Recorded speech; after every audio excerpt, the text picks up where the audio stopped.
कवितेचा विषय सर्वांच्याच मनाच्या अगदी जवळ. कधी ना आटणारे एखाद्या सागराप्रमाणे असणारं व्यक्तिमत्व आहे. 50व्या वाढदिवसानिमित्त आईसाठी ही कविता आहे. आ म्हणजे आत्मा, ई म्हणजे ईश्वर. आ म्हणजे आत्मा, ई म्हणजे ईश्वर. तुझ्या रूपानेच तर वावरतो घराघरात तो परमेश्वर. आई तू घरात असलीस माझ्या आनंदाला उधाण येते. आई तू घरात असलीस माझ्या आनंदाला उधाण येते. तू नसल्यावर मात्र माझं मन रितरित होऊन जातं. खरं सांगू आई तू नुसतं नाव नाहीस. खरं सांगू आई तू नुसतं नाव नाहीस. माझ्या काळजाचा काळवा आहेस. माझ्यावर जीवापाड प्रेम करणारी माझी प्रेमळ आई आहेस.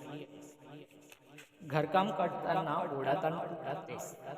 घरकाम करताना ओढाताण तू करतेस. बाबांच्या सोबतीने तूही शेतात राबतेस. पण चेहऱ्यावर राग मात्र लवलेशही नसतो. पण चेहऱ्यावर रागाचा मात्र लवलेशही नसतो. कधीही चेहरा तुझा हसतच असतो. घर सांभाळतेस माझा आजारपण बघतेस. आवड निवड ही माझी मनापासून बघतेस. घर सांभाळतेस माझा आजारपण बघतेस. आवड निवड ही माझी मनापासून जगतेस. माझी तू किती काळजी घेतेस. माझी किती काळजी तू घेतेस. माझ्यासाठी मायेचा आधार बनून जातेस. मनापासून प्रेम देतेस आणि प्रसंगी कठोरही होतेस. मनापासून प्रेम देतेस आणि प्रसंगी कठोरही होतेस. चांगले संस्कार देऊन माझ्यातला माणूसपणा घडवतेस.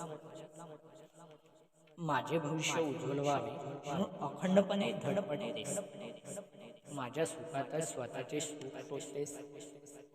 कसं जमतं ग आई तुला एवढं निरपेक्ष प्रेम करणं. कसं जमतं ग आई तुला एवढं निरपेक्ष प्रेम करणं. माझ्यासाठी स्वतःच्या अस्तित्वाला विरघळून टाकणं. क्षणाक्षणाला मरण पण माझ्यासाठी जगणं. क्षणाक्षणाला मरण पण माझ्यासाठी जगणं. आणि स्वतःच्या स्वप्नाला मात्र तिलांजली देणं. विचारलं तर म्हणतेस तू अजून मोठा झाला. विचारलं तर म्हणतेस तू अजून मोठा झाला नाहीस. तू काय बोलतेस ते मला कधीच तू काय बोलतेस ते मला कधीच कळत नाही. या पण खरं सांगू आई तुझ्यासारखं या जगात पण खरं सांगू आई तुझ्यासारखं या जगात कोणी. धन्यवाद.